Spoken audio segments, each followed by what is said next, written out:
Welcome back, dude and dudettes, to another wild episode of Send It Mate. We're here to talk about all things hunting and outdoors. And today, we've got something that'll keep your gear running smoother than a dingo's getaway. That's right. Our show is brought to you by High Caliber, the gun and knife oil company that knows how to keep your firearms and blades in tip-top shape. High Caliber is like the secret sauce for hunters, anglers, and outdoorsy folk everywhere. It's like the magic potion that makes your gun and knives happier than a dog with two tails. You know, guys, I've been using High Caliber oil for a while now, and let me tell you, it's the duck's nuts. My rifle practically sings a lullaby when I take it out hunting. And speaking of lullabies, ever tried sneaking up on a deer with a squeaky gun? It's a prime way to end up with no venison in the freezer. You'll be hungrier than a vegan at a bacon festival. Absolutely. But with High Caliber oil, your gun will be quieter than a ninja in moonlight. You'll be stalking your prey with the grace and stealth of a mountain lion. High Caliber doesn't just keep things quiet, it also prevents rust and corrosion, so you won't find your gear looking like it spent a season at the bottom of a creek. That's right, and for you knife enthusiasts out there, High Caliber has got you covered too. Your trusty blade will slice through anything smoother than butter on a hot biscuit.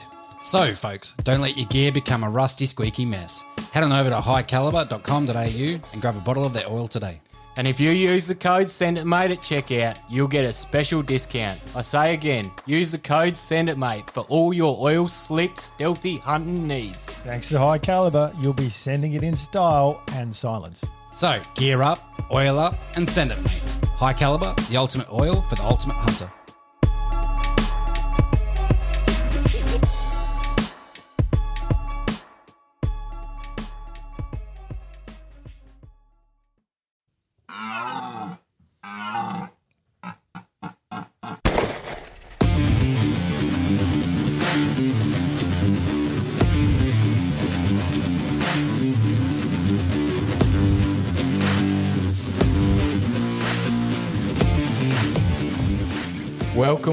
Welcome, you good mofos. Hello. So, I'm Josh, I'm Caleb. I'm Ryan. and this week we have a special guest, Richard. Hello. How are you? I'm very well, thank you. Thank you for inviting me. Yeah, pleasure. Our pleasure indeed. Absolutely. Definitely. Oh, well, don't we sound professional We this do week? sound very professional this week. We nailed We've that. toned it down a lot. God. So how's this guest appearance come about, Josh? How do you know Richard? Well, Richard and I met through a mutual friend and then on Instagram, and the penny dropped. We were actually talking about this before we started recording. And Richard, you were out with Matt and you realised that you followed us on Instagram and I followed you. Correct. He was talking about you and the name sounded familiar and I had a quick look. And yeah, we followed each other and then some weeks later we caught up for a burger. Yeah. What sort of burger was it? You know what? It was Nord Burger where we couldn't sit down. Yeah, that's right. And then we went across the road and had several drinks. Yeah, they didn't. Yeah. So you didn't have a burger, you just had beers. We had a burger. Oh, yeah, okay. I just, Actually, another mate of ours actually had a burger and then a T-bone 20 minutes up. that's impressive. He's very impressive. He's a good eater. Yeah. But no, and then Richard was kind enough to invite us out and took us out hunting and shared many memories, and I believe the word an Insta relationship was So you guys met on Insta. We did. Yeah. Yeah. And the Matt that you're referencing, that's Patriot Hunter? Yeah. Correct. Yeah. Shout out to Patriot Hunter. Yeah. Hey, day, Matty. Yeah, wow. Well, it's amazing the world we live in where you can actually meet people through social media. So Yes. it's nice to see that. It's one of the good things. Exactly. Yeah. It's nice to see it's worked for you too. And it'll be interesting to get to know you as well, Richard, Thank today. you. So Well, we're all excited. And we've already made a few memories too, haven't we? Yeah, definitely. Several of the hunts we've been on is. Yeah. Already Last is, year yeah. we pretty much hunted. Hunt is Several. not the word for, it's not a plural for hunt. It's Hunt. Hunts? We had many hunts together. We had many hunts together. It's okay to sound a bit weird. Yeah, that's all right. All right, we're gonna kick this off with a speed round. I'm gonna shoot over to Caleb, who is gonna fire away some questions. Yeah, let's get to know Richard a little bit better. So here we go. Where are you from, Richard? Currently Greenwith, originally India. Ah, very good. Yes. How long have you been in Australia? Hang on. India. Yeah, let's double back. Green with via India. So my parents migrated out here from India in the 60s. Oh, wow. Yep. So I've spent my whole life here. Educated here, worked here, had babies here. You were born in India? No, I was actually born in Ethiopia because my father was in the Indian Army and he was deployed into Ethiopia for 3 years. So he took my mother and my sister, and right at the end of his duty, I was born. I was only a few months old when they finished his tour and he went back to India. And then we were there for 5 or 6 years, and then he retired from the army and migrated out to Australia. Yeah, wow. Wow. I did not know that. Ethiopia. That's cool. The best coffee in the world comes from Ethiopia. It does. Yeah. It does, yes. Is that the one with the cats that shit it out? No, that's Thailand. That's Bali. Bali, one of the two. Cat shit coffee. Sounds delicious. Speaking of cat shit, All right. Let's roll on to the next question. Favourite food, Rich? Probably Mexican. Oh, Mexican. that's a good answer. I do love Mexican. Yes. My partner is celiac, so she spends a lot of time in Mexican restaurants with myself. Yeah, wow. And thankfully, we both love the. Because the Mexicans didn't cook with glutens. Well, the majority of their stuff's either corn. Yeah, And and so beans. Maize. beans. Maize. So there's no Corn. gluten generally. lots amazing. of lentils. Lentils. It's an easy option. Most Mexican restaurants are 90% gluten free, so that does work. Awesome. Who doesn't love nachos? Oh, no. Yeah, that's true. Yeah. Or I think it's called an enchilada. Is it where they pulled beef cheese, they wrap it in a corn tortilla and then more cheese on top, bit of sauce. I believe that's called Yeah. a kebab. Yeah, no, it's an enchilada. Yeah. Enchilada. Yeah. I don't know anything about food. I've got 3 enchiladas in my pants if you want, Ryan. What? You got 3 inches in your pants? Is that what you said? That's what it sounded like. Just a lot of cheese. Flaccid pants. Very good, very good. What was your first job? Physiotherapist. Your first Wow. job? That was your first job? Yeah. And current job? Physiotherapist. Yeah, wow. So not McDonald's. No, Red I had a very sheltered life. Oh, no, it sounds like it. Definitely. Yeah, seriously. I went straight from school to uni. I was supported by my parents. I was sport rotten. Yeah. Got a job as a physio. Yeah. Fuck, I wouldn't have picked that. Really? Yeah. You don't strike me as a physio. Ryan's like, oh, by the way, I've got I've got a niggle on my left. It's behind my shoulder. Once we're finished recording, I'll just get you to have a quick look at that one for me. What do you think a stereotypical physio looks like? I was just wondering that. Ryan. Female. All of this, female. I was going to say that. Yeah. Well, I mean, I would say that I'm more of an osteotherapist kind of guy. Osteopath? Yeah, they're good. Osteopaths are The good. hell's an osteopath? Yeah. Shout out to Tess out in Clemsic. Yeah. No. Well, all of the physios that I've ever seen have been female. So I wouldn't know what a male looks like. Yeah, well, now, You don't know now what a you- male looks like. You don't look in the A mirror. male physio. You look in the mirror and you're like, oh, that's a girl. Who's that thing? What is that? That good-looking piece of nature. Oh, shit. So you still enjoy it though after all these years? Yeah, I love what I do. I'm very lucky. I enjoy it a lot. Awesome. All right. If you could trade places with anyone in the world, who would that be? Kanye West. Oh, That is a good one. doesn't that dude have it down pat? Yeah. Yeah, because now he's separated from her and he's still got lots of money. Yeah, Mate, that's true. What? Kim and Kanye split. They Absolutely. did, man. That's recent. Wow, I need to start reading People magazine. Cleo, mate. Cleo. Get on Cleo? it. Cleo People? magazine, bro. Is People a porno? What is that? Oh, here we go. The People? No, let's not go down this road, Ryan. Yes, People's a I porn. mean, everything's online now. We all know that. Does anyone buy paper mags, like stick mags anymore? I don't know. God. There's got to be. There's got to be a market for it. That must be. I know. Yeah. So why Kanye? Break that down for me. I'm intrigued. You know, he's a Trump supporter. Hey. Yeah, I can see that. I can see that. He's musical, although I don't particularly like his music a lot. Yeah. Yep. And he says what he feels. Yeah. Pretty cool. Dropping truth bombs. He does speak his mind. I listen. I don't know if you listened to the Joe Rogan episode with Kanye. Yeah. I was actually quite impressed with a lot of his answers. He does go on these weird tangents. He does. But I actually found him quite interesting. Yeah, And I think that longer format of listening to him, you sort of understood his answers a bit more, where rather than the media just puts little sound bites out. He just was talking a whole heap of like codswallop on that on the podcast with Joe Rogan. Oh my god, half of that I'm like, to be honest, I think he's changed his persona. I thought you were going to say haircut. just for money. So Do you actually think he's now a Christian, he's a devout Christian? no. Well, I mean, he wrote the song Jesus Walks, so... No. Have you seen like previous to him becoming a Christian, his last song was nothing but Yeah, filth. yeah. Yeah, no, I think he definitely plays it up. And what gets you to the stage where you don't give a shit? Yeah, know? exactly. Yeah. Money and Is it bitches. money? Yeah, maybe. He's very successful, let's be honest. Oh, yeah. So, that was a tongue-in-cheek I'm answer, sorry, I might just say. money and females. That's fair. Well, we've spoken about this before we started, but do you have children? I have 3 grown-up sons. Yes. Very good. Late 20s, I believe. Yes, late 20s. Yeah. No, that's That you know about?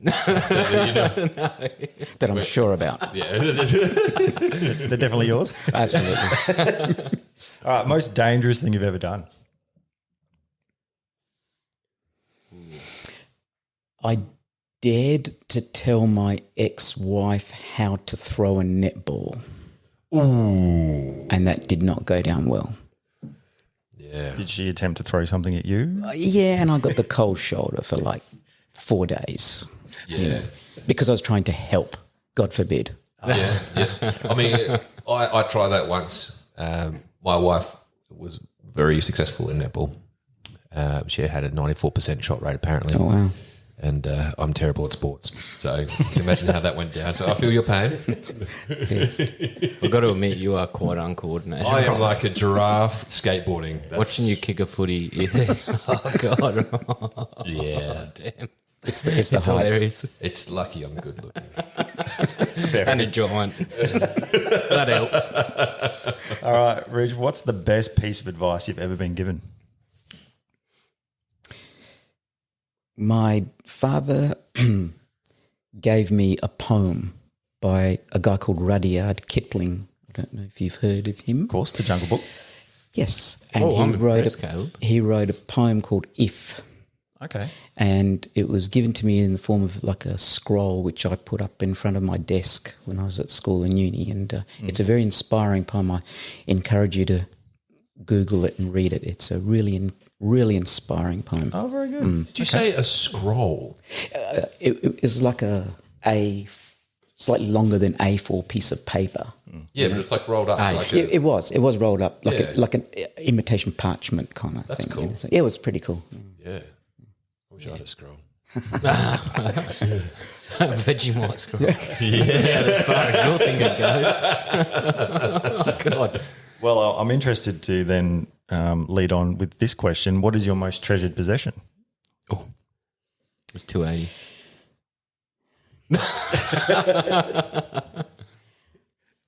Actually, as shallow as it sounds, I have a Gibson Les Paul. Oh, And yeah. that is probably my most cherished possession. Because, see, I can use the Ackley and my 280 really well. I can't yet use the Gibson as well as I want to. It's got some mistake about it. Yes, it's got that challenge, the Potential. potential. Yeah, that's a horrible word. Yes, yeah, It's a good looking guitar. it is. It is thanks. very good looking Get the guitar. sunburst. It's Honeyburst. So it was the 2014 limited edition. They brought one out for the 60th anniversary. Yeah, I know the It's one. got the E-tuners on them, which some people hate. I quite like because I'm too lazy to tune things. Great guitar, though. Great guitar. Awesome. Richard, recommend a movie to us. The Dry. The dry. Oh, that's new, isn't It's it? new with Eric Banana. It is a ridiculously good movie. I didn't think I'd enjoy it as much as I did. Oh, wow. Yeah, The seriously. Dry, what's it about? It's about a federal cop in Australia who goes back to his country town for his friend's funeral, who committed suicide and killed his whole family. And he thinks there's something fishy about the whole thing, and the whole town hates the guy who killed himself. And it's just about that story, which has a few little twists in it. So is it Australian? Yeah, Australian? yeah, absolutely. Yeah. Oh, that's a big call. Australian film. I know. In all honesty, I agree. But you would seriously, I loved it. Would you put it as good as Two Hands or Dirty Deeds? I would put it in the club. The best thing I can say is I would see it again Oh, right. at the theatre. a big call. Yeah, You would pay money to see it yeah. again. I would pay money to see it There you again. go. Very good. Done. All right, let's steer us more onto our normal topic. What was your first rifle? My first rifle was a Ruger. What is it? The Ruger 22 semi-automatic 1022. Yeah. Yep. I love that little rifle. Oh, you still got it? No. Oh. Not in Australia. No, Serious? we're not allowed. No way. Well, we're not, no. No. They- I can't actually remember what I did with it, but It's a lot of fun. it was a sweet little rifle. Yeah. Just really a lot of fun. Semi-automatic? Semi-auto, yeah. No, they're always good fun. One of the best platforms, 22 platforms, I reckon, are out there. Oh, yeah. Yeah, so like semi-auto was. far as It's semis go. not many, but Yeah, Ruger have always had a solid platform, though, I think. but their American line or their new line, I think, Yeah, but they're they've really manufactured- hit the budget. Yeah, they manufacture in a different facility now, though, aren't they? I don't know if Ruger are. Ruger. Yeah, I'm pretty sure their budget line isn't from the same factory as their original American line. Ah, right. Yeah. There That's you how go. you can get the better price on it. The quality is the tolerances, I would say, not the quality, the tolerances are a little bit more how you're going. Well, good. A mutual friend, Steve, owns a Ruger American Shout out to Steve. 33, and I would probably say it's agricultural. That's being nice. If we weren't trying to be professional, I'd be like Piece of shit. with me swear words. Yeah, I don't know. I haven't shot that many Rugers actually, because I'm in love with my Hauer. Oh, yeah. Hauer 243. Yeah. Which I think is just the bee's knees. 1500. Yep. Yeah. Hauer 1500. Yeah. Good action. Yeah, great action. Real good. Smooth, Yeah. accurate, light. For the price, you should have bought Absolutely. a Remington. For the price. What are you talking? I could have bought, a half a Remington. No, Hayden just got his Remington 223 for like $800-900. Yeah. 700. Yeah, Rem 700. New. So it's a shop model. Right. Yeah, Oh. Yeah.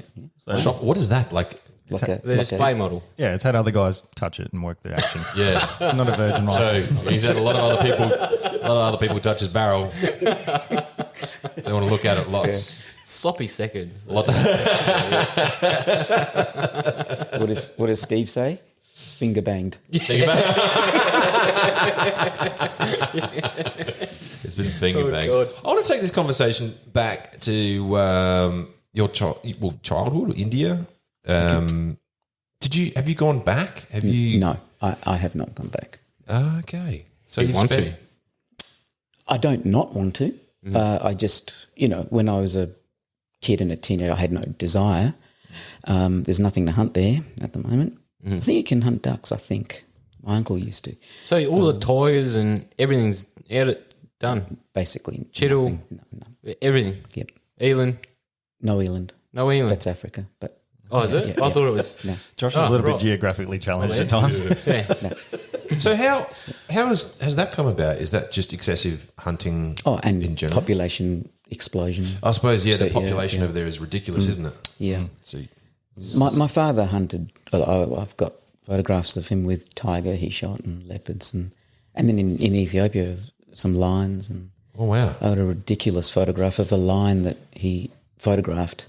They hunt them, or they used to hunt them in the old days in Africa through via a thing called a boma, which is a ground hide made of thorn brush. And he was in this and he shot a lion, and another big male lion came after it was dark, so he couldn't see, and he heard it sniffing around this boma, and he said he felt this presence on his left shoulder, and he glanced to his left, and like 30 centimetres from his body was this line peering into a hole in the bone, just looking at him. Oh, wow. And so he grabbed his, at that time, state-of-the-art camera and just clicked it off. And in those days, he used to have slides, like printed slides sent back to him. Yeah. And Kodak sent it back as a reject. So he was just one night going through them all, holding them up to the light, and he saw this, what he thought it was a reject. It was just a blank slide. And when he put it up to the light, you just see this black outline and this line's face in the middle. And I have got that slide. That's cool. That slide. It's ridiculous. Oh, wow. Yeah, it's awesome. So now with all our technology, I'm going to get that, printed off and put onto a disc. When you do that, we'll have to go have a look at that. Yeah, absolutely. More than welcome. Yeah. Sounds amazing. Yeah. The story behind it is awesome. So your old man, is he what stimulated your interest in hunting? So he did. So, in his day, back in India, if your family had a little bit of money, you went to a good school and you went to a boarding school typically. And in boarding school, you learned to box and you joined what would be the equivalent of our cadets, I imagine. And, so he started using rifles at school, target range. And as a natural extension, hunting was just a way of life when he was young. And you could just, like we can go out the back paddocks and shoot rabbits and deer and foxes. He could just do that with all their game. And, he came back from school holidays, he would go with one of his mum's workers and, just go and hunt for a couple of days and come back. So when they migrated out here, he didn't really do a lot of research, and he was told that there was nothing to hunt here. So he left all his skins, all his rifles. He had some lovely shotguns, left them all back in India. And then when he came here, through a unusual coincidence, we were holidaying in the Riverland with some people we knew, and he was invited to go duck hunting, which he loved. And so he used to take me at the age of 7 or 8. He used to carry me into his blind with his decoys out the front, and he'd sit me on a log with a little knapsack full of sandwiches and hot chocolate, and I'd sniff the cartridges after he'd shot them. Oh, yeah. And to this day, when I sniff, can I get that smell? It just still takes me back to when I was a kid, So that's basically how I started. We started hunting ducks, and for years we used to hunt in the Riverland, Renmark and Loxton. And then Dad got friendly with Tom Brinkworth. He got to meet him through another mutual friend, and he invited us to go duck hunting at their place. Now, in all honesty, in the southeast, you cannot call it duck hunting because you stand there and you just wait for them and you shoot them. So it's not a hunt, but it's fun. It's a lot of fun. Yeah. Shooting ducks in a barrel. Yeah, it was a lot of fun, and that's how. And then I found out. So in the meantime, we used to go to the highland and hunt sambar, and at the ripe old age of 24, I decided I'd do my first solo trip to New Zealand, which was an eye-opener because, as I said, I had a very sheltered life, and all of a sudden I've got these huge Maoris towering over me, taking me out to places and getting me blind drunk, and I think it was hilarious. I had a great time. Sounds amazing. Didn't shoot anything. Oh, really? I got a red hind on that first trip. I was after Sika deer. Yeah. And have you hit Sika yet in New Zealand? No, that's my next goal. I definitely want to go to the North Island and hunt Sika. I love the forests. I love the dampness and the smell of the forest, and the bush hunting. It really does it for me. Yeah, it sets the scene, doesn't it? Yeah. That thick vegetation. Beautiful. Wet and yeah. I get what you mean. Rich, what I'd really like to know is how that worked back then to get over to New Zealand. What were the logistics of actually doing a hunt in New Zealand?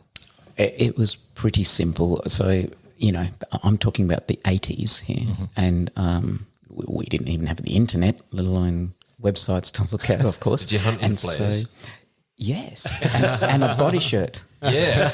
I had platform hunting boots. That's what I'm talking about. Representing Disco Steve. So did you take a rifle on the plane with you? I did. Okay. I did. So I used to subscribe to Australasian Sporting Shooter, which is still in publication now, and they used to run ads for hunting and stuff. And I saw this ad, and they ran an article about this guy. I still remember it's called Action Unlimited, and I contacted him, and he put me onto the people in New Zealand. So back then, all I needed to do was get an import permit so I could get, which you still do, to get your rifle back into the country. Taking it out of the country is not an issue. It's getting it back into the country. Even in the 80s. Oh, yeah. Yeah, Yeah, right. It was still then. It was a little bit less red tape, a lot less red tape, but basically the same kind of principle. And so at that time when I got to New Zealand, there was a police station, if you like, at the airport, and I just needed to get a temporary New Zealand permit license, and that was it. Wow. That was it. That simple. Yeah. All right. Was it expensive? I honestly can't remember. No, I don't think it was. I mean, I honestly can't. It's 30 years ago. Yeah. Yes. Seriously, I can't remember thinking, wow, this is expensive. I'll never do it again, you know. But I can't recall it being expensive. I've heard, I had a mate pre-COVID go to New Zealand, and so this guy didn't backpack hunt or anything, so he had to buy some gear for that. And essentially he said $2,000 covered him, but $800 of that was pack, like his tent and things like that. Yep. And then so he said about $1,200 got him there and back. Like, and that was in 2017, maybe 18. You can camp pretty much anywhere over there, can't you?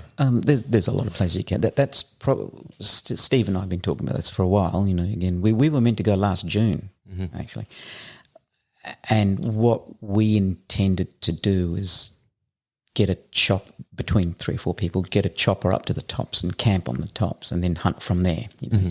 Sometimes there's a nice hut that you can actually base yourself in, and then spike out from there. Yeah, It's very cool. But that's something that I've did research on. Is they do have a lot of huts scattered throughout, and it is like a $50 sort of block. You got to pay $50 to use them, but you can use them as much as you want. And people will even leave like tins of food there, correct, for you and things like that. And you got to just you do the whole you place what you take sort of thing. it's a great way to go. Yeah, especially if and a chop away would be like very good, especially like some of those places like Mount Cook I was looking at, and it's like a day's walk to get into the peaks. I know. Why would if not you do more. Why would you? And for us, with limited time.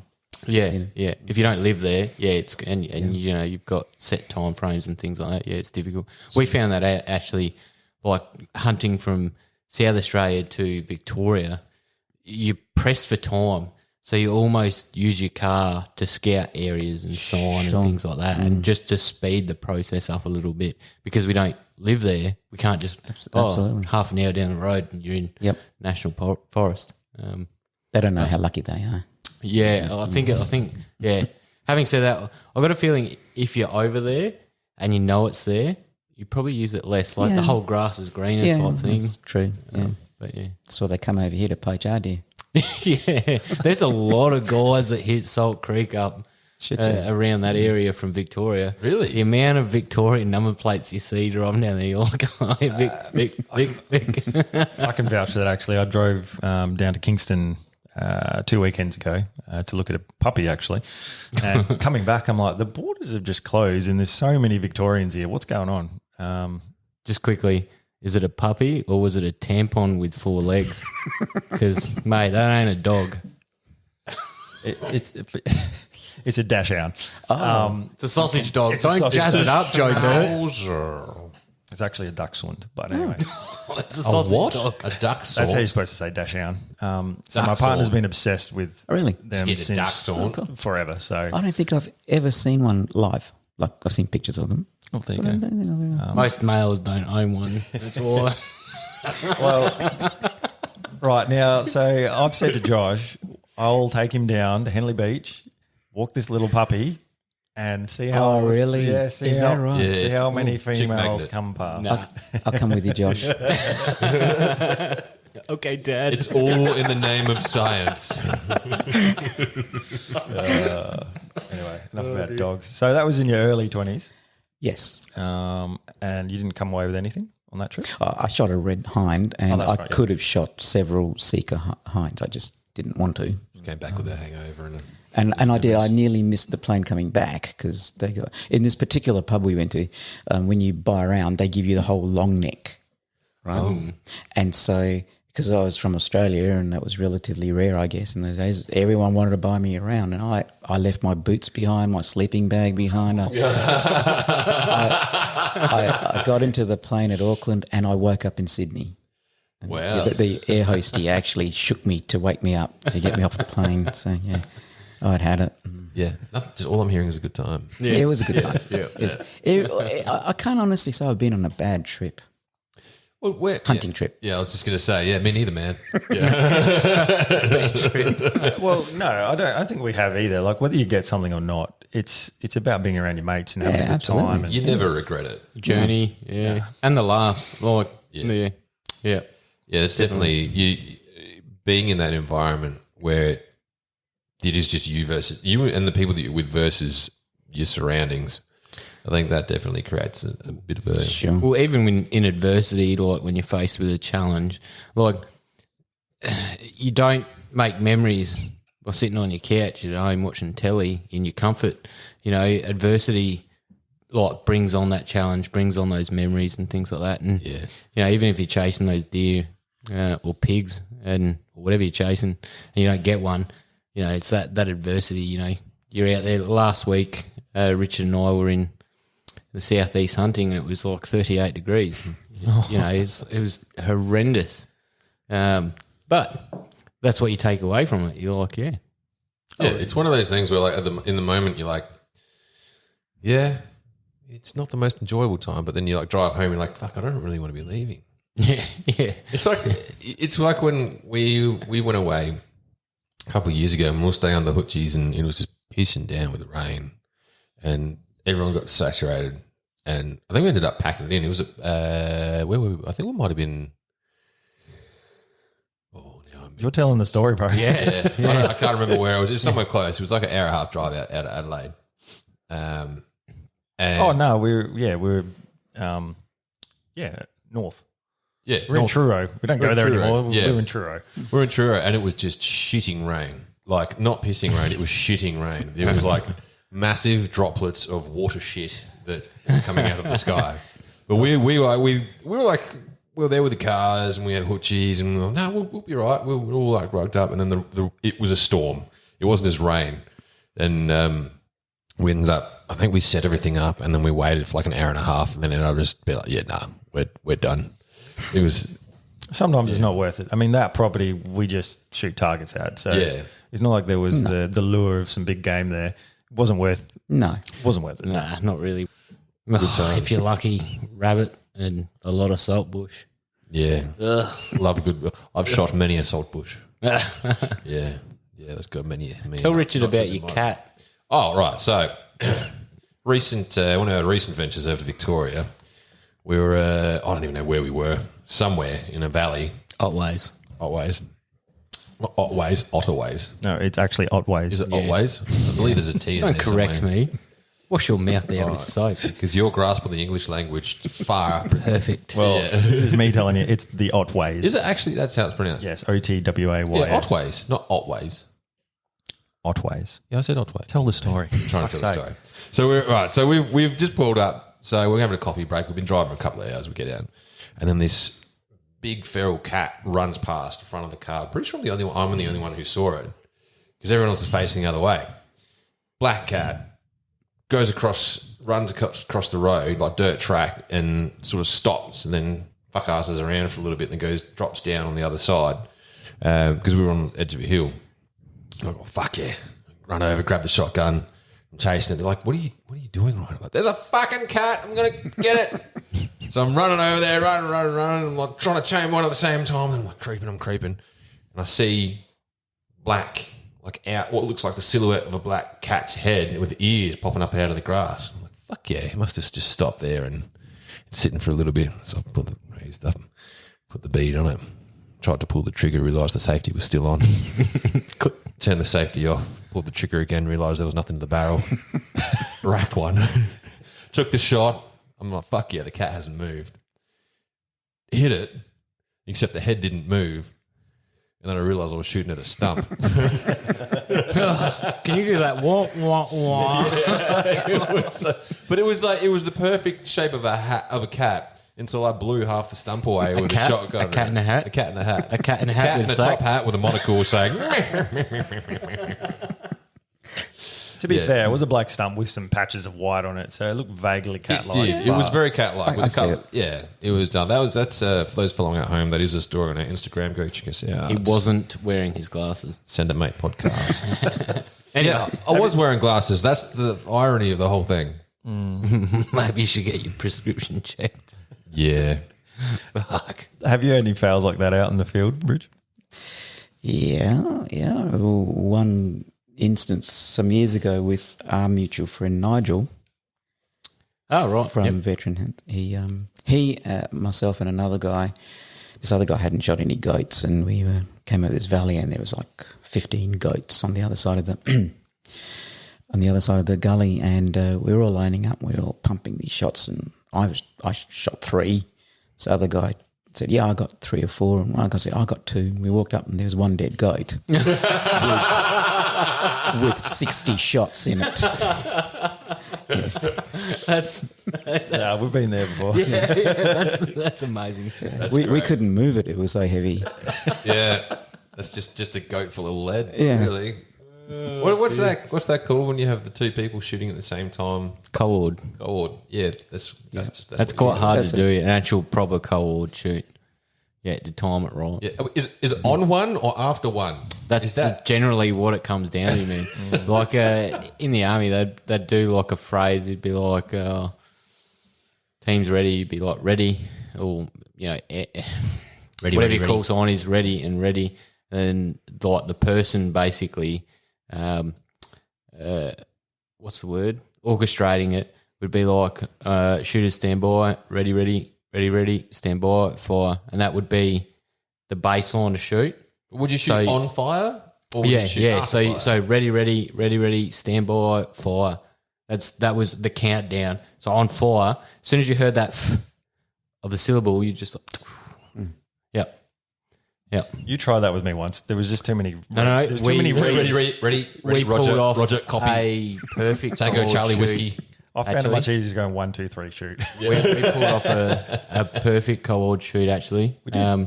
In Stratford, and Matt and I did as well in Mount Bindai in Victoria, and it sounded like one shot both times. You and Matt just sounded like one gunshot. It can be done. Oh, yeah, it can. Yeah, you gotta know, and you gotta know your mate's racing and pull the trigger. So you're like, I'm gonna get it first. Fair enough. So in New Zealand, have you been anywhere else internationally? That was actually our topic last week. We were talking about international expeditions. International expeditions. Where else have you been?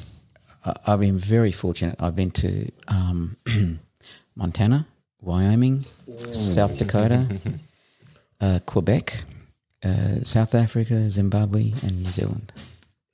I think I know what we're going to pick out of that. Let's just start with Montana because one of Caleb's dreams is to go out and hunt in Montana. One of mine as well, actually. I'm very partial to that sort of, stereotypical environment that I've been exposed to in the movies. So, what was that like hunting in Montana? It was. Have you guys seen the movie Dances with Wolves? Yes, Okay, one of so my that- favourite movies of all time. That's the type of scenery. So you I had was in an it, orchestra playing in the background the whole time? Yeah, Or absolutely. was it only half the time? It was most of the time Most of the in time. my head. Yeah. It was fantastic. Great people, and Yeah. just funnily enough, it reminds me of the country around Burra. It's Oh, really? the exception is, of course, around Burra, it's all been cleared, where they've got natural grassland. But the topography is very similar, and they have these. They look like dry creek beds that are just splits in the ground. They're called draws, And we put a pickup truck in one of these draws. They can be huge, and you can use them to your advantage when you're stalking something. You can drop into one of the drawers and run and bob your head up and have a look. So, what were you after when you were in Montana? So we were after mule deer, white-tailed deer, and pronghorn. Lovely. And so because with the deer, you can only, at the time I was there, you could only draw a tag for one species. So I drew a tag in Wyoming for whitetail and in Montana for the muley and the pronghorn. That's a bit backwards, isn't it? Isn't it? Like pronghorn more prevalent in Wyoming? Only because the ranch we were at was in Montana. Ah, right. And he had 64,000 acres. Well, that's yeah. pretty big. So, It's tiny. Yeah. Ridiculous. Yeah. But so I was very lucky. I got a beautiful pronghorn, lovely whitetail, and a mediocre mule deer. So were you able to bring anything back? From All that? of it. Oh, really? I've got all of them mounted. Oh, perfect. That's great. You've got them at home? I haven't got them at my home. They're at someone else's home, but I have got them. Yeah. I think I've got the photographs on Instagram too. I've seen your pronghorn. You're right. Yeah. Yeah, not your muley. Yeah, the whitetail's on there. Yeah, the muley's on there too. Is it? Yeah, whitetail. Just have a better look, Josh. What is your Instagram handle? I think it's richbar17. Richbar17. For those following at home, get on board. Yeah. Chuck him a lot. I always follow people back, Always. except for the Bots. Bots. The chicks that are like, you want a good time, honey? yeah, serious. Or the sex doll. Remember, I got the sex doll shop. That was awesome. I didn't follow them back, but they followed me for quite a while. Yeah. They were really into what you were doing. Oh yeah. They were entertaining though. Do you have a favourite destination out of all those, Richard? Oh, you've been quite a lot of places. I'm interested to know what was your favourite. I really enjoyed Montana. I loved Quebec. The only thing I didn't like about Quebec was the French-speaking people in Quebec. They were less than friendly. I don't know anything about Quebec. Yeah. Yeah. That country. It's in Canada. Is it really? It's the French part of Canada. Yes, Eastern. Correct me if I'm wrong, but Canada. Eastern Canada. So yeah. is it like its own It's a province. region? Oh, it's a Quebec province. is like a state. We have states. They have provinces. Yeah, okay. Provinces. Yeah. All right. And Montreal's the capital. Okay, so that'll be where now that you say Canada and French, that's sort of making sense now. But the people I was with, so we were right up near the Arctic Circle. It was So stunningly you met a bunch beautiful. of Canadians that were assholes. No, The movies are wrong. they weren't. They were just not friendly. And like it was my fault. Like, I will never go to a French-speaking place again without knowing the basics of French because they just rip you off. Sorry, they ripped me off, and I could tell they were ripping me off because they're sort of like sideways glancing at me, speaking in French, making plans. To be honest, I've never had a good experience with. No, that's a lie. I've had some good experiences, but a majority of my adventures abroad and traveling and whatnot in other countries, not France or French-speaking countries, but French people that I've come across, which have all been young, I guess. I think it might be a cultural thing that they have where. I don't know. They just seem like rude motherfuckers. But then we had a French student stay at our house when I was living with my mum. She was hot. Juliette. Juliette. Yeah. Yeah. It's not Juliette, it's Juliette. Oh. And she was lovely. She was really, really nice. And like they did the whole exchange Inside thing. and out. What? Inside and I out. didn't cut her open. You didn't get to know her that well. You're missing that. Yeah. She was Missing funny, what I'm actually. I saying. remember she was, I don't know, 15, 16? Yeah. No, I think it was she was almost 18 when she came over. She was 17. But she made out like she smoked all the time. She was trying to buy cigarettes off everyone. And I'm sensing a reluctance to speak about this, Ryan. Well, no, there's there- no. I mean, was I'm there trying rejection to involved? pick my. There was. I mean, I was in love. Ryan opened his mouth. I was she in was love, like, but it I'm was out. one way. She was like, "Hello, I'm Juliette." I'm like, "G'day, I'm Ryan." She's like, "I don't like you." Thank you for your honesty, Juliette. Nah, she was all right. But I guess where I'm going with that is probably have a bias towards French people. But it sounds like that'd be like the whole French-Canadian thing. Like, how was that in terms of the hunting community over there? Was that... They were wonderful. Okay. The hunting camp and the people that ran the camp were sensationally nice. Yeah. In every way. And again, I stress, in Montreal, nobody was rude to me. Yeah. They were just not very helpful. Yeah. That's the best way I can put it. But the hunting camp, well, the strange thing was we had 18 hunters in camp. I was the only non-North American, and the other 17 were all United States hunters. Yeah, okay. So, but all the guides were Canadian. That would have been awkward. I'm Australian, Indian, Ethiopian hunter Never came up. with no. Never came up. No. But they all wanted to know whether I was Australian or New Zealand. So maybe I look kind of partly Maori, maybe you know. So Yeah, but all so- those the drinking and the hunting must have That's right. rubbed off a Rubbed little off, bit. Yeah. They were again in the camp of 18 guys. Everyone was fantastic. There was one prick. There's always one. There's always and one he was a nasty piece of shit. Yeah. But anyway, Probably wealthy. we killed him. We're only joking. No, I'm joking. That was All I picture, there's a movie where it's like a comedy, and he pays for like this like rich Russian dude pays to hunt a native Indian with a bow. American Indian. American Indian. with a bow. it's a spiff. It's a piss take. Yeah. I can't remember what course. the movie is. Hey, Nah, I've got no clue. I can't remember what it is. So it's like racist irony. No. It was. It's a piss take. Absolute piss take. It's a comedy. Oh, I can't. I don't know what you're talking about. I've got to remember that. I wouldn't be able to do it these days, put it that way. No, that's very true. Very, very true. It's not real, Caleb. It's not. Okay. So Quebec, what about that trip made it one of your favourites? I had seen a lot of videos about their species of caribou, Quebec Labrador caribou, which is not quite as large as the barren ground or Sorry, the mountain. Labrador caribou. Quebec Labrador caribou, yeah, it's a subspecies. So they're not a part of the one herd because it's There one herd. isn't it? that one I was hunting was the George River herd. Ah, right. Yep. Yeah. And so they just migrate. They just never stay still. They just migrate. And so I had 3 young children, and I really couldn't afford to do it. And I got on on the internet, and I started chatting with this guy from the US who had his own little website and used to put up stories of his hunts. And I saw that he used to do exchange hunts. I thought, cool. So we started chatting, and he was going to come here and he was going to take me after elk, which, I'd love to do. Anyway, he couldn't do it for a few years because of his commitments. And so we were chatting, and I just mentioned to him that I'd always wanted to hunt caribou, and he instantly put me onto one of his other guys who's done exchange hunt with.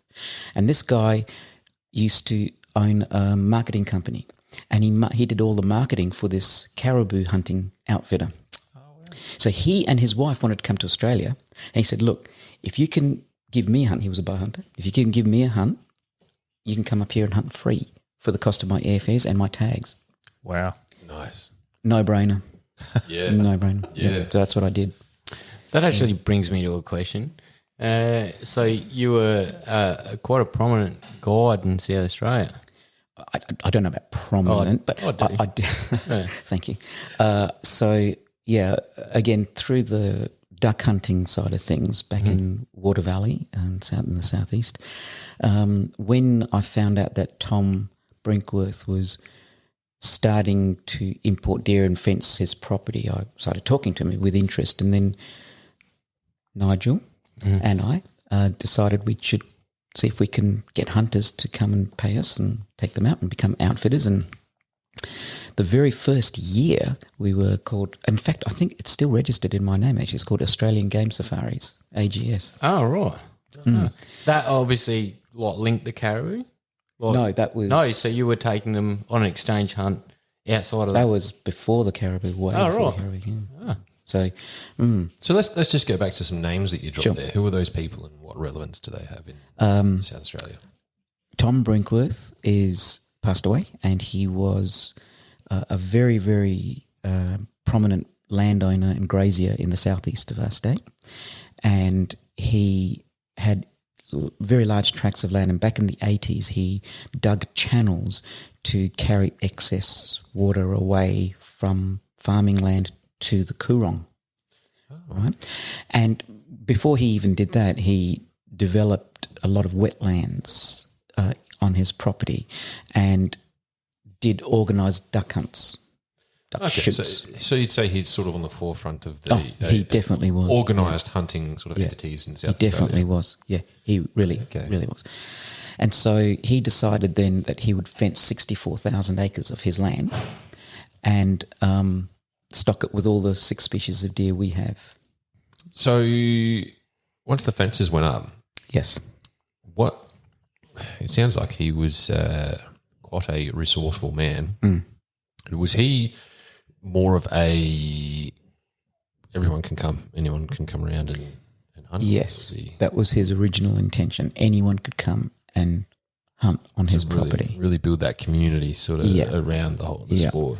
And he trucked. So there were already fallow deer on the property because they were right through that southeast. And then he imported more fallow deer and all the other 5 species. And that was his initial intention, was just anyone could come and pay him and have a hunt. Right? And it was a little unregulated for a while. So I was probably one of the first people to guide on the property. And then everyone started guiding on the property. Yeah. And I believe now it's guides only. You can't just go and hunt, which is probably a sensible thing to do, because we used to have problems in the old days where we would roll up and there'd be 3 other parties on the property hunting. You know. Oh, just to let you know also, so it didn't stay at 64,000 acres. He gradually increased the fences and had other properties where he didn't want the rooster and the sambar to cross. Well, we used to keep telling him that wasn't a good idea, and he eventually separated the rooster from where the sambar were. Yeah. And the hoggies just all died. He had blackbuck on there too, which didn't really take. They didn't survive. And one of my clients shot a beautiful blackbuck on his property. Lovely animal. Really? Yeah.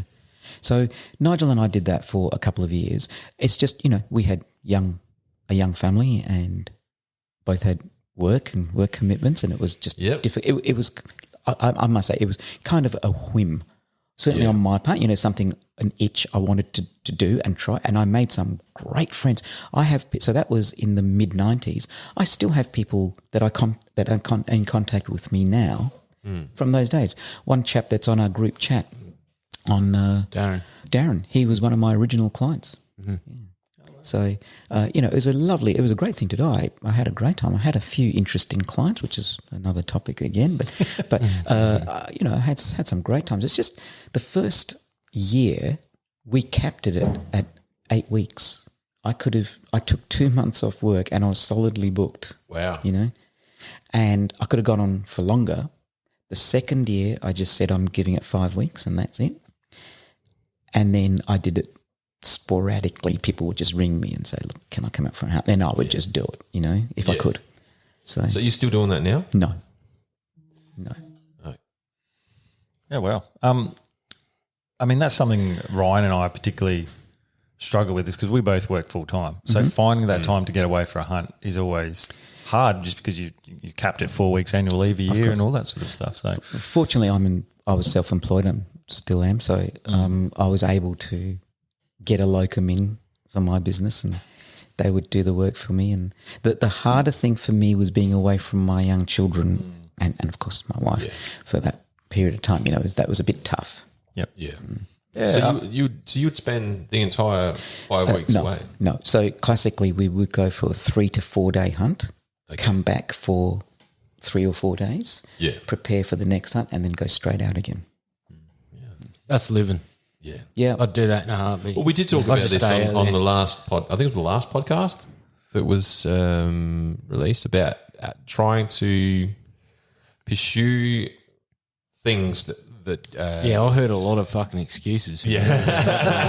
That's what I heard. yeah, we talk about how far you're willing to go. How far are you willing to go, basically? You pursuing that freedom, that natural, like living out in nature and having sort of a minimalistic approach to the way that you live, but still being able to pursue the adventures that most people, I think, are after. You say to anyone, like, how would you like to go out and see this waterfall? And you stay here for a month, and it's nothing but nature and simple living. And for most people, they find that appealing. And Sure. But I think the reality is which is the discussion that we had, that the lifestyle. It was a heated discussion.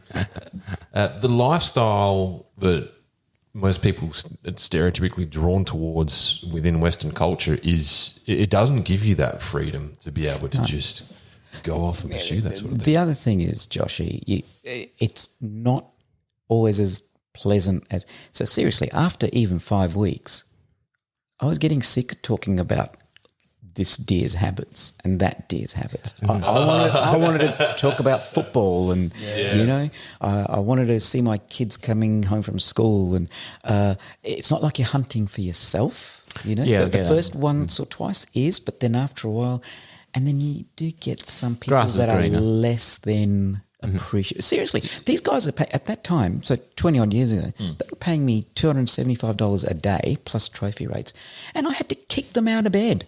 Wow. Really? Seriously, get out of bed. We got to go now. It's no time for breakfast. You slept in. We got to go. Yeah. Seriously. That's right. It's like babysitting a bunch of dudes. Yeah. And, then, like, they'd shoot 2 animals in the morning. They'd come back. I'd have to get them lunch. They'd go and have a snooze. I'd be caping and skinning and butchering just in time to finish up to go for the evening hunt. Then they'd shoot another animal. I'm up to drinking with them till 11. They go to bed. I'm up skinning for another hour and a half, caping for an hour and a half, washing up, go to bed, and up at 4 o'clock. It's pretty tough. It'd be definitely hard. I do wonder if you could cater now to just like, you're going out on a 5-day backpack hunt only. You're carrying your own damn food, etc., etc. We'll just show you where the deer are. Sure, absolutely. Yeah, I'm sure there are people like that who'd love to do that kind of thing. I mean, and we just did it. Again, it was 20 years ago, but sometimes Nigel and I'd have 4 hunters, 2 each, and we'd be catering and skinning and butchering for 2 guys. Mm-hmm. And then, just interesting, one of my original clients was a lovely old man from San Francisco. And he came out with me 3 times. I even took him out hoggy over in Bull Pool for a hoggy. Lovely man. And 20 years later, he contacted me and wanted to bring his grandson out. So this is 2015. Oh, yeah. And he came out. He had to have a walking stick. He couldn't drink beer because he used to take like 15 tablets every morning. He was in his 80s. And he paid for his grandson to get several deer with us. And Dwayne, Steve and I did it. So this is 20 years now. We had 3 of us and 1 kid. Mm-hmm. It took me a week to get over that hunt. Yeah. 20 years ago I was doing 4 deer by myself. Yeah. So, yeah. that's what age does. Yeah. that would have really felt like work, I imagine. Yeah. Yeah, the old staying up to 1 o'clock, drinking by the fire, and then getting up at 5 o'clock. And you can do that now and then. But, I struggle. regular. Day in, day out. I'm only 32 and I struggle with that. Yeah, definitely. Although I have a gift of being able to sleep anywhere. So I do too. It's a good gift. Yeah. Oh, don't underestimate that. I can't believe you didn't wake up the other night I know, right? when Maddie got back. I know. I can't believe we were making a lot of noise too. I cannot hear a thing. I can sleep with people snoring next to me. These guys, sometimes I crash out in the middle of the day just to have an hour's nap, and they're shooting by the time. Oh, really? You would fit right right in with Couchy sleeping next to you then. Yeah, Couchy, like a Boeing 747 on steroids. Have you heard Dwayne? Snore? No. Oh my God. Really? It's like he's got his head in a 44-gallon drum. So it's you and Dwayne and Steve. Yeah. So what is that? Steve and I met on our first trip to Africa. Oh, okay. And that's how we became very friendly, and we had a lot of similar interests, and we started hunting together, back then. And then Dwayne came into the picture a few years later through another mutual friend. Yeah. And again, you just gravitate towards certain people, and you seem to gel with certain people. Yeah. And so Steve, Dwayne and I basically used to go out just on our own. And then again, through Facebook, I met another young fellow called Jacob. That's how we met him. And again, I offered to take him out and we got him a few. He got 4 deer on his first trip. Yeah, bloody lucky. Yeah. Bloody hell. Yeah, it was amazing. And so, then we used to go out hunting, and then Kim and Maddie. I mean, so I've known these people since, again, Matthew I've known since he was 8, and his dad reached out to me again and said, like, they want to get into hunting, so started getting. And then I met Joshy and the other Matt, and so now we've got this huge group of people that we have to budget time. So what is the hunting grounds that you guys have this shared sort of? So we hunt down the southeast, an area called Taratap. It's private property. So there's a couple of I met, through my work, I met a lady that I was treating whose mother was married to a guy who owned one of the properties down there, and so that's where Steve and I started going. And then my children, my 2 older sons, shot their first bucks on that property. And then again, a guy I was treating, what are you doing this weekend? And I said, I'm going deer hunting. And his ears pricked up. He said, my father-in-law's got a property, so he got me onto that. And So what I'm hearing is that I need to become a physiotherapist so that I can. look, I bleed everything. Seriously, the contacts I make are amazing. Yeah. I think it's about also like a little bit about not being too shy about who you are. Absolutely. Being quite Absolutely. straightforward. I mean, obviously you got to judge a person's character, and then I can talk about this with that person. But if their character seems similar, you can be like, I'm a hunter, and then you sort of might gel. Although I've done that before and had it backfire completely. Yep. Yeah, some friends of my sister-in-laws, and turns out they were vegan. Didn't appreciate it. Yeah, look, I'm going to say one thing as well is look, we sort of touched on this before we started recording tonight, and that's the whole hunting community needs to be a little bit more accepting, a little less Hunting community closed. or community in general? No, the hunting community. Basically, hunters are their own worst enemy at times, in my mind. If you want the sport to grow, you need new people. You need people to carry on. You need growth and a bigger voice, and you only do that with numbers. Yeah, I mean, I don't think there's any shortage of people that want to get into hunting. So I guess that probably leads us to a question for yourself, Rich, about what would you, if you had someone who was looking to get into hunting but didn't have any contacts, didn't know anyone, didn't have any idea of where to start, what would you say to them? What would your advice be? I'd have to say, probably if there's one person and he hasn't got any friends that are into the sport, he hasn't got any contacts of his own, he would do worse than joining something like the ADA. Even though I'm not a member of the ADA What's anymore. the ADA?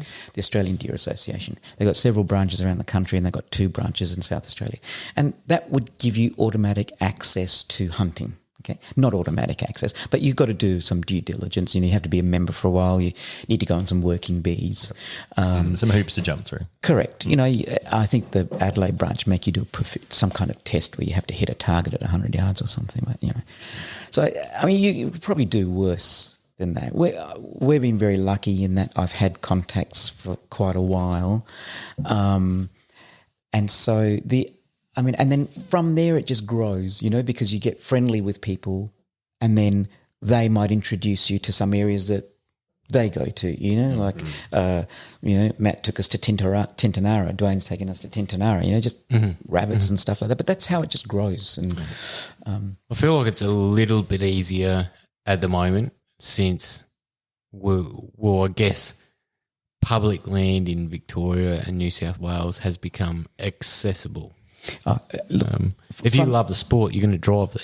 In general, from now till 80, it's infinitely easier. There's just so much more information. Back in the 80s, people were secretive. You know, they would be very reluctant to even tell you where they go.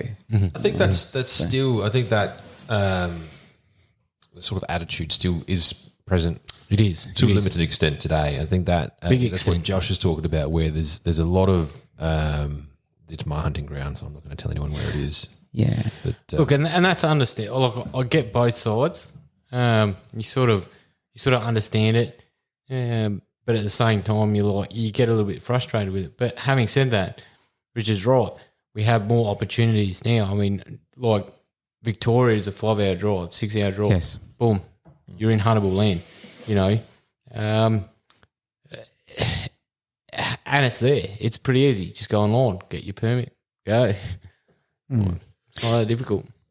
yeah, And it snowballs, as Yeah. I say. You know, once you start, the hardest thing is making a decision where you're going to start. It, you know, if you're one person who decides they're going to get into hunting, it's way harder. You know, because then that's when you might need to join a club.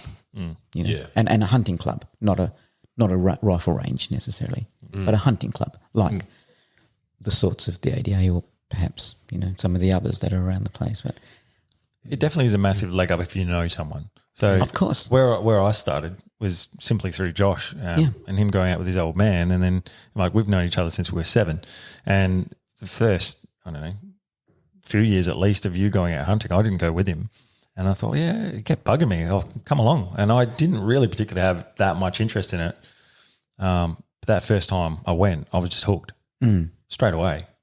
And then it's just grown from there, and then gotten to know more friends and, like you say, make contacts and talk to people. And in my job, obviously I talk to quite a lot of people, but it's you sort of have to pick your moments and sure. talking to people. Sometimes they'll give away little clues and you go, I think they're sort of an outdoorsy person. They'll be okay to a hunting conversation. Because there is sort of a stigma that I've found out there. You got to pick your There is, people but you it's talk time to change that fucking stigma, mate. Yeah. Like, it's time to be like, mate, I'm a fucking hunter and I'm proud. Fuck you. I like organic free range meat. You can have your farmed fucking hormone shit. You still have to be sensitive. You can't. No. Shove stuff you down don't people's need throat. to be. No, we live in 2021, mate. There's nothing wrong with being passionate about what you do and not ashamed of it. But I don't think you have to shove stuff down people's throat. You're absolutely right. I never hide what I've done. I may not blurt it out, but if someone asks me what I'm doing or what I enjoy doing, then I'm going to tell them. Yep. yeah.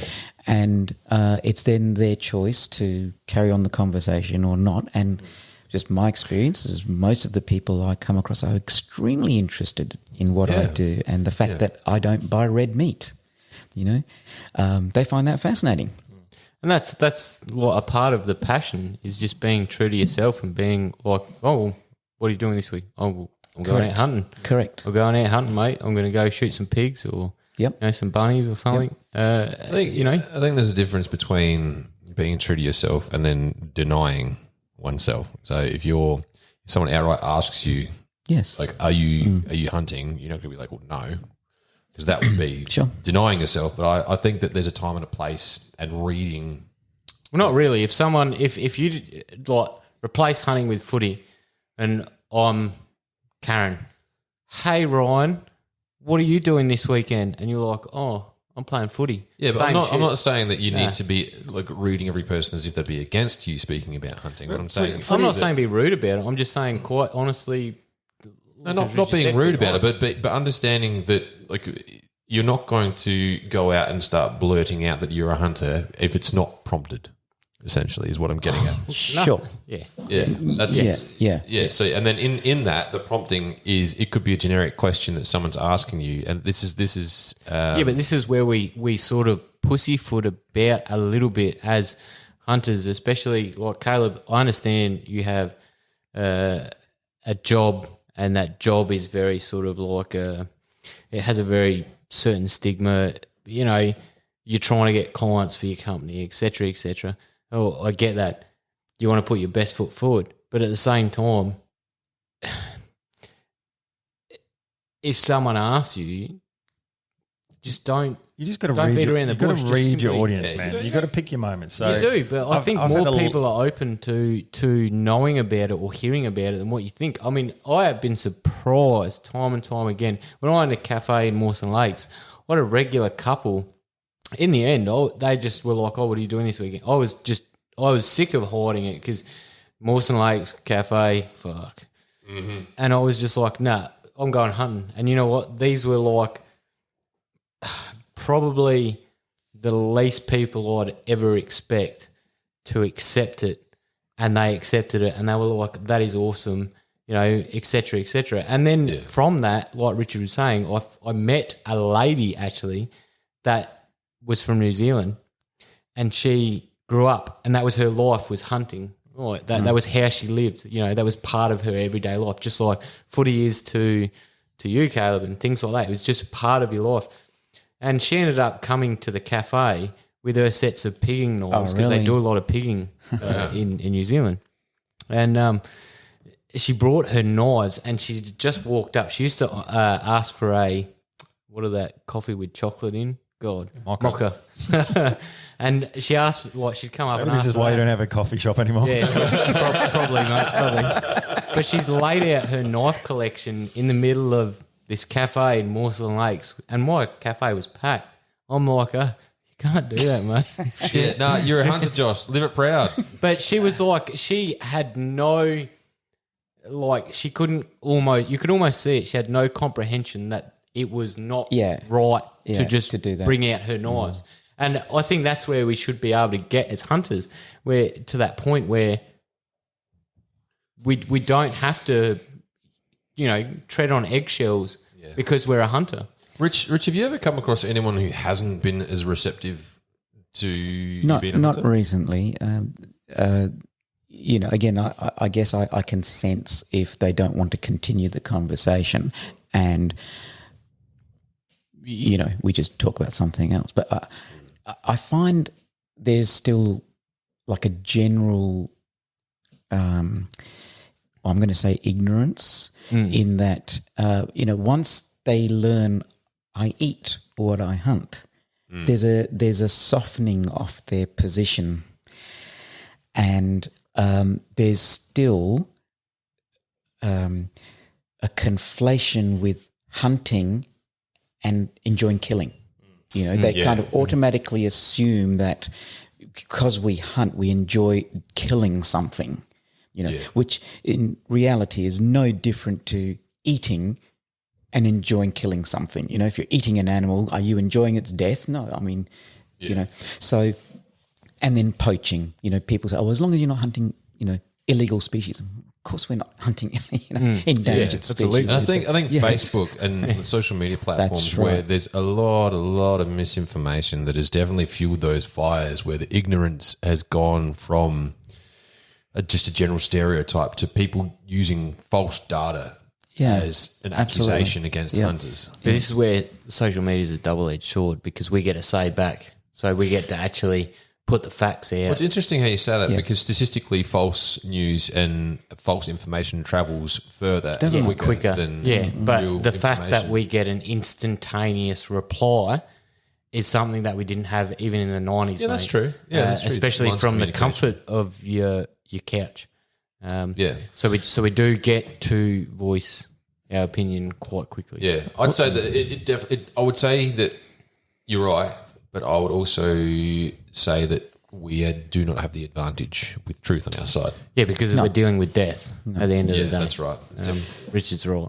That people can't branch or can't segregate the fact that their Coles bought meat still involved the killing of an animal. A lot of people just choose to follow a media narrative. A lot of people are still ignorant, and some people just don't know anything about hunting. So I have a lot of conversations with people, and they're like, "Oh, you hunt? What do you even hunt in Australia?" A lot of people don't even realize there's deer here. There are a lot of people who don't. Yeah. Like that blew my mind when have a chat with someone. You didn't know there was a deer here because it's just so commonplace to us. So it's and I suppose why would they? Generally. Yeah. Ignorance I is think we bliss. had a conversation about this on one of our podcasts, and that's you don't get to experience nature at its true form unless you're a predator. And being a hunter, you're essentially a predator, and you're putting yourself out in that raw environment. And there are times where I'm sure you've seen animals do some crazy things or walk past that you wouldn't get to see unless you were deliberately trying to hide and hunt something.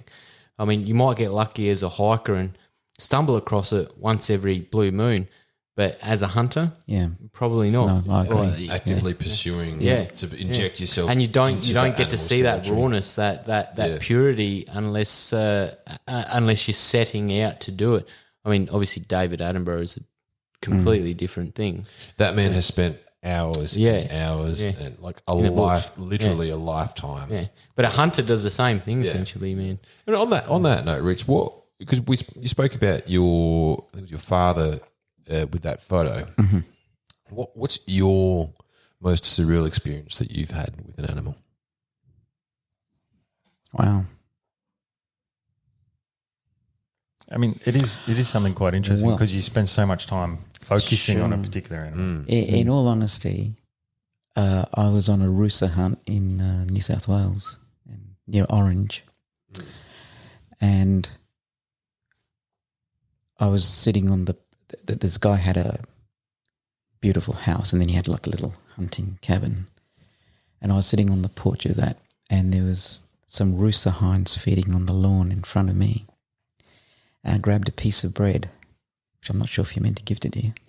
It's all right. Josh feeds tomatoes to koalas. So. But it's normal. And I held a piece of bread in my hand, and one of the hinds just came and started eating it from my hand.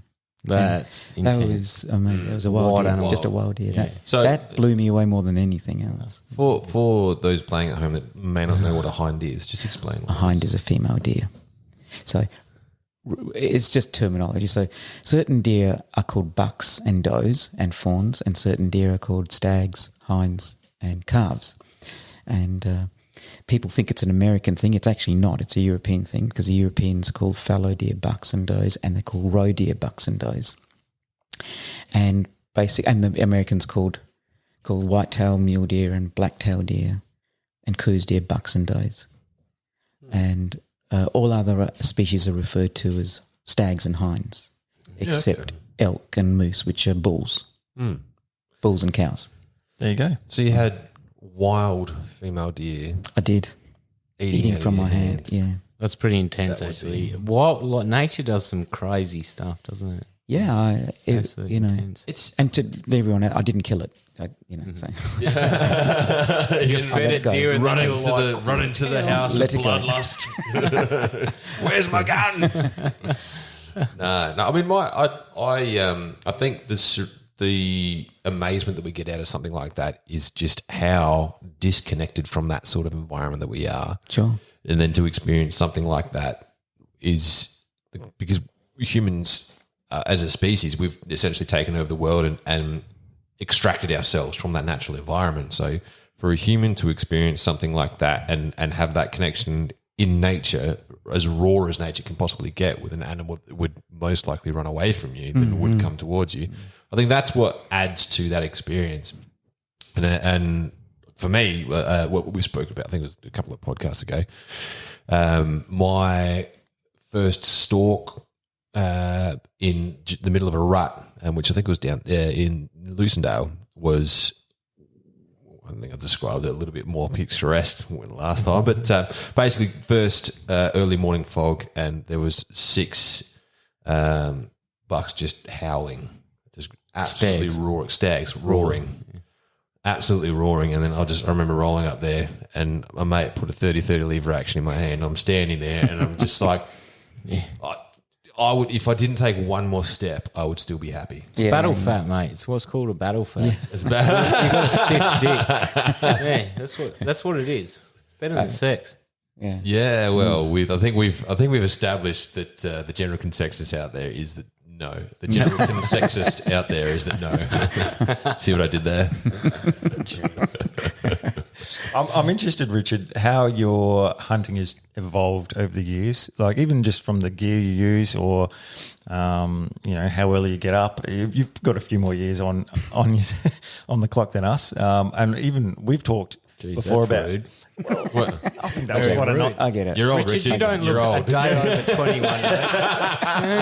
Yeah, but even in our time of hunting, we've probably gone for a few more creature comforts these days. Well, we still go backpack hunting and really rough it, but we've evolved our gear a lot as well. How old are you, Rich? 61. 61. Jeez. I mean, you don't look 61. Well, thank you. I told you, he looks 21. Yeah. You scores are bloody rude. I don't know. I mean, I think someone's trying to get themselves a hunt out of this. But But I'm interested. How's things changed for you over the years? Yeah, really good question. I mean, so I started in the days where we had ex-army everything, knapsacks. in there, Canvas knapsack, no waterproof gear. At one stage, we used to try and wear bread bags on our feet, inside boots, just to keep our feet dry. Yeah. Okay, sandbags have, or bread bags have DDT in them. Sandbags. Have what? DDT. Sandbags or bread bags? Bread bags. what are you Bread bags. I thought he said sandbags. My bad. are you in this conversation? Oh, man. Switch on. Yeah. You need to watch one of those videos that the army shows you so you get in the right frame of mind. I just instantly pictured Richard trying to put on. Yeah, on- all I'm seeing is like what is the Wonder Bread, and it's just like throws the tag into the backpack, puts on the old Wonder Bread socks. Absolutely, yeah. I mean, no fridges, air skis with ice. I remember one trip we went to Wilcannia, my old man and my cousin and myself, and we ran out of ice hunting pigs, and we went into the local town. So this is in the 80s, and we paid $10 for one block of ice in the 30 years ago. Right? For one block of ice. And when we got the block of ice, it was like somebody had scooped up some river mud from the Darling River because it had yabby claws and sticks and gum leaves. And So someone had scooped up. yeah, something. absolutely. And we had to have it, but we didn't have fridges and fancy things. We hadn't have range finders, so we used to just guesstimate everything and holdovers and it was almost Back in the unheard of days back in the days. when you really knew what you were doing. None of these gears and gadgets and wind direction, puffy smoke stuff. Oh no, don't! I got all of that. You know? I got all of that. It makes your life Hunting, easy. So and it's been a slow, steady evolution, if you like, which has been fascinating. I mean, I'm just trying to think when I got my first rangefinder, which would have only been, 2008 or something. I can remember my first GPS. It was still in miles, And, so yeah, it's come along, but it's been a very gradual process. So you sort of like it wasn't all of a sudden we had wham, all this stuff. Is just I think GPS came first, and I think rangefinder, binoculars. Do you think these items are essential to the hunt in terms of the positive outweighs having just additional gear, or you more of a rangefinders for me is essential. It's just so precise because I know the dope of my rifles out to probably 800 or 900 yards. Not that I would shoot something at that range, but I have the dope for that, and so for me it's just way more precise. Just for those following at home, what do you mean when you say dope? Oh, the dope is downloaded information from the computer. So it's all my ballistics.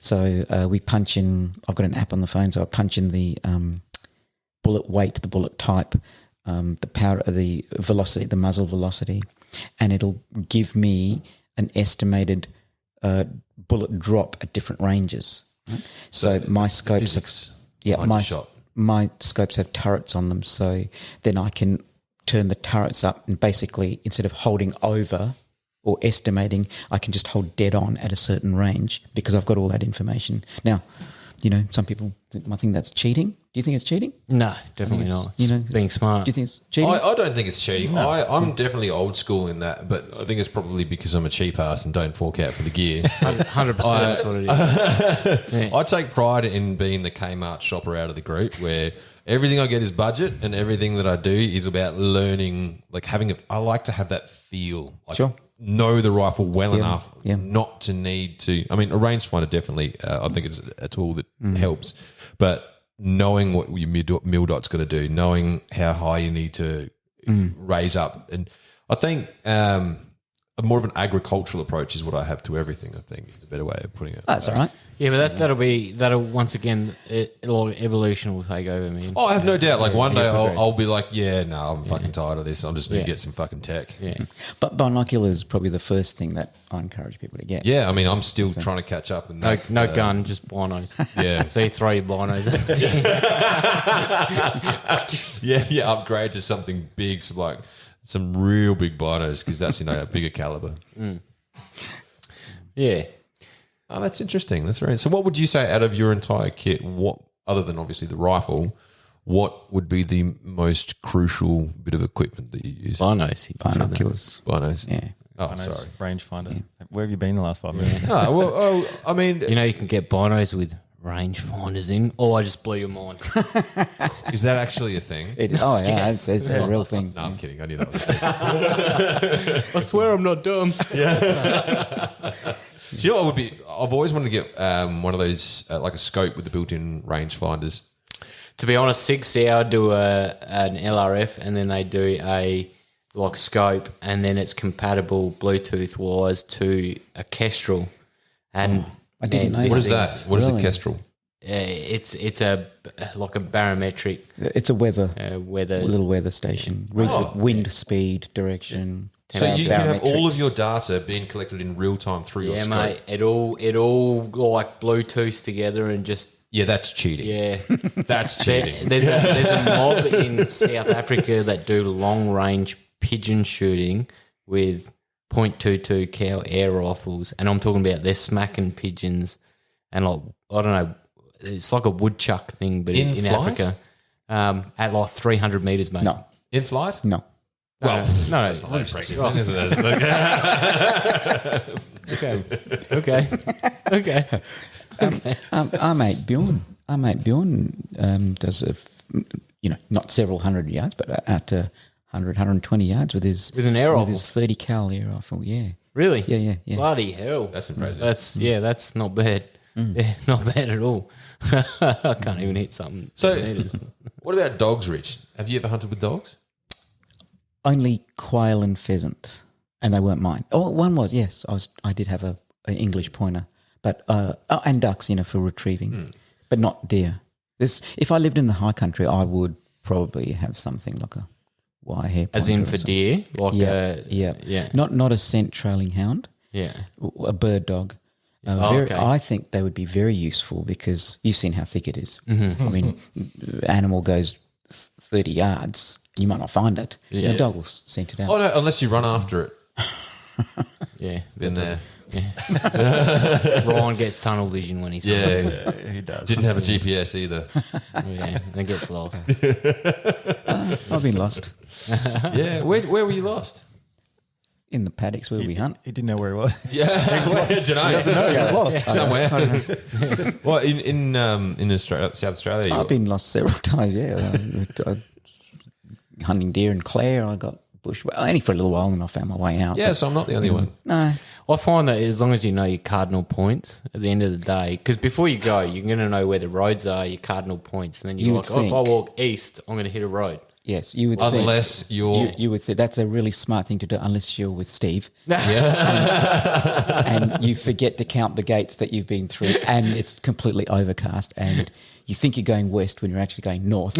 And then we just, I said, look, Steve, we might have to camp here that night. He was not happy. And then the kicker, he put his hand on the electric fence. Which I found quite funny. Yeah. He didn't quite. And so to show how you get turned around, so I said, we will just walk down this fence because I'm thinking we're going east, right? And I knew if we got down to the bottom of the fence line, we'd come to some scrub. I'd know where I was and we could just camp there that night. It would be uncomfortable. We got to this fence line, the cross fence line, and it was like everything swirled into perspective and we were going the opposite direction that I thought we were going in. We were going west. Yeah. That's how easy it is. And I found the track and then we found the truck. Yeah. We got in and drove home. But Oh, that's that how it was. night? Yeah, that night. Oh, that's all right. I was prepared to stay there, but I wouldn't be nice. Yeah. But what are you going to do? Yeah. Yeah, that's it. I just didn't want to bumble around in the bush. You had your pack? Yeah, I had, but because have all this technology which I left back at camp, like the GPS. Yeah. Yeah, Yeah. of course, because I knew where I was going, right? Yeah. I don't know, we've been here 100 times. Yeah. Yeah. Yeah, It's that agricultural approach. I've got to chuck a bit of a secret out there. I have not used the GPS in I mean, you don't know how to use your phone, so that doesn't surprise me.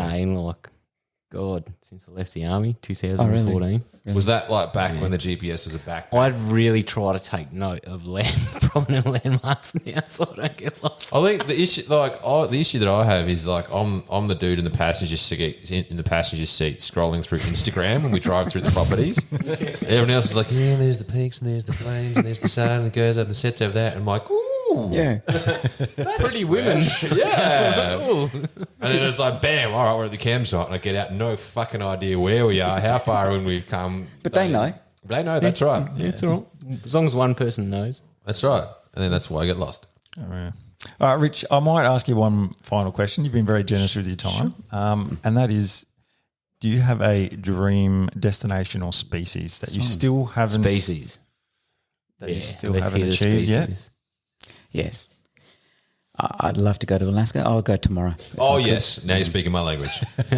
And Dall sheep. Yes. I'd Yeah. love to hunt a Dall sheep. Yes. And I'd love to hunt a brown bear. Brown bear. Yeah. Very good. No wolf. If it came up, it's Came not something I would Yeah. desperately, but a brown bear, it would interest me a lot. The Yeah. Dall sheep, just pretty. Isn't that funny? We live in a country where we farm a whole heap of sheep. I know. Yeah. But there's something alluring about the Dall sheep, isn't it? It's Oh, like it is. it's odd. It's just so what's the word? Magical. Well, You're telling the story. because I can't remember the word. But I agree. there. rare. And there's the country. It's beautiful country. It's just spectacular. Just walking, that's spike camping every day kind of thing. Have you seen? I don't know if you've seen the latest bear hunt. They electrify their camp now, so they put a little electric wire around the drop lead. campsite. Yeah. It's great. I'd be much happier with that. Well, we've spoken about this a few times. There's a whole different kettle of fish when there's animals out there that can actually kill you. Eat you. Yeah, that's right. I know. It's quite different here in Australia where, Yeah, ours tend to be tiny little ones that can kill you. Just kick him in the Yeah, head. that's true. Just kick it. Just kick it. It's Kick a you on the fox. head. They Kick it bite in and the spit head. on it. It's a dog. Just kick it and be like, What about you guys? I actually want to go hunt elk over in the US. That's my dream. so mainstream. Do you know what though? Yes, it's a bit mainstream, but I want to do it. I haven't done it, so I got to tick that off, and then I can move on to something a little bit more exotic.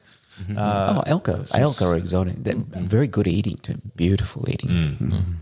Well, yeah, exactly. That's me. Josh's. What were you? Look, I changed in the last probably 8 months, actually. I was going to do elk, but now I would like to hunt 2 wolves. Oh, okay. I'd like just there's been a few like Instagram pages that have come up with wolves, and that, like in their bio or their spiel about their post, how smart they are, and to me it's just pure fascination, and then it's just like this level playing field where I just feel like I would be at risk just as much as they would be at risk. And I don't know if that just gives you a bit of a tickle on the old pickle, but I don't know. No, I think I share that. I'd share that. They're huge animals. Yeah, they're bigger than huge what animals. most people think. I know. And you like my dog's a very big dog. Yeah. And Yeah, but you're it's little, like so 4 that's not- times the size of my dog. I know. And you're like, Not just in height, like they're long. yeah, you can't fathom it. yeah, You're yeah. like, oh my They're God. magnificent. Yeah. Where are you, Ryan?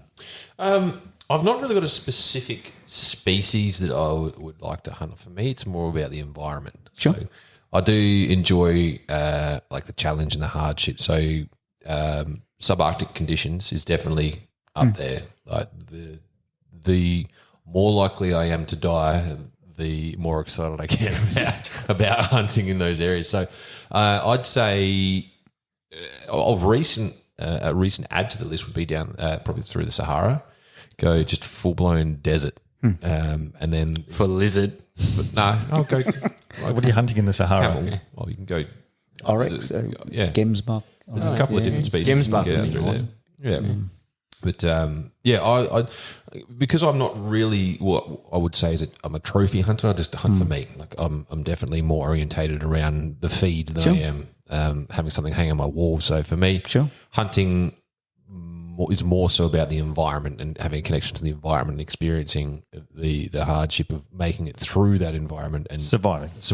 Yeah, like. Not surviving is like just getting through the barest minimum, but obviously, I feel like that's what you'd be doing. yeah, it would be, Especially from a backpack.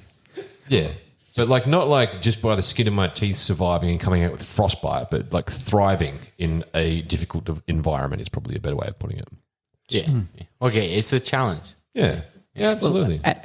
Caleb, to go back to that point of like the evolution of that's probably the biggest one for me is the loss of the desire for a trophy and more the desire to go out and just enjoy every second that I'm out with people that I really like, Yeah, doing things I really want to do. And if I don't shoot something, I don't care, and bringing back delicious meat.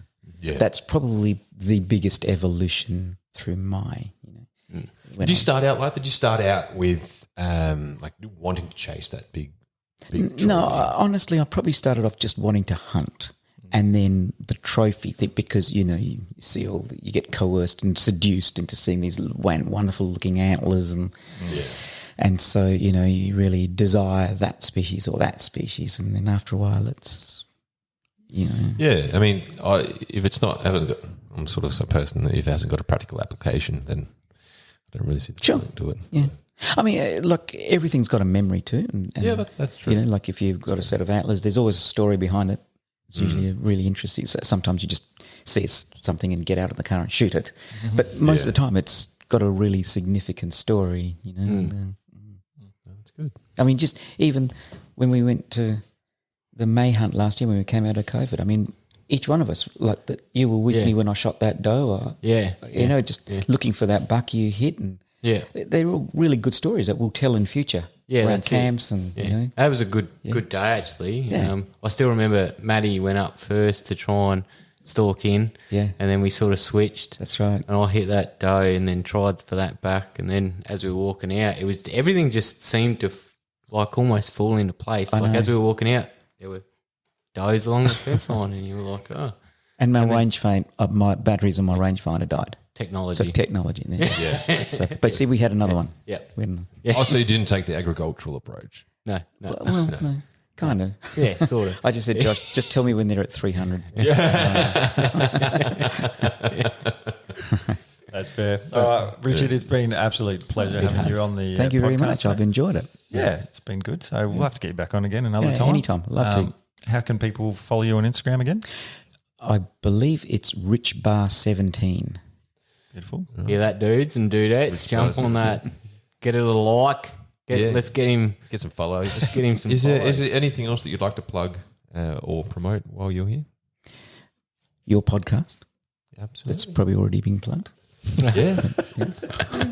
Excellent. Thank you. It's been great having you on. Thank you. Hearing a few stories. And next week, our topic, lads, we're back to our normal format. The topic is, that's a classic. Oh. 100% that's Debbie Dodd's Dallas. I have not seen that movie to this day. I have not seen that movie. I want to. I'll get you a VHS copy. So, yeah, Interpret You Will next week. Tune in for That's a Classic. Thank you all for listening. Thank you, Richard. It's been absolutely amazing. Thank you very much for your time, mate. Thank you, Richie. Ladies and gentlemen, please tune in next time. Until then, peace out. Catch ya. See ya.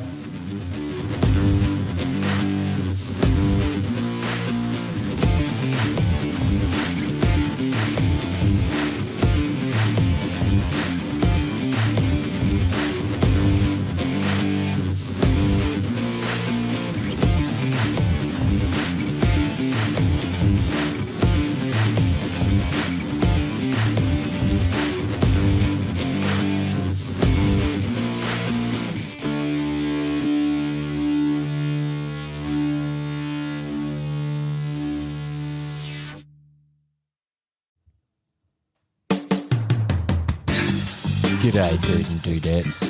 Josh here. Do you find it hard to keep your long, hard barrels free from gun STDs? Maybe you need a clean out of your bore. If this is you, jump on over to highcaliber.com.au and use the promo code SENDITMATE to receive a 10% discount on all your gun cleaning needs. And remember, it's sexy to support Australian-made products. Everyone here at Send It Mate uses High Caliber, and we can promise you that it'll keep your firearms free from those pesky gun STDs.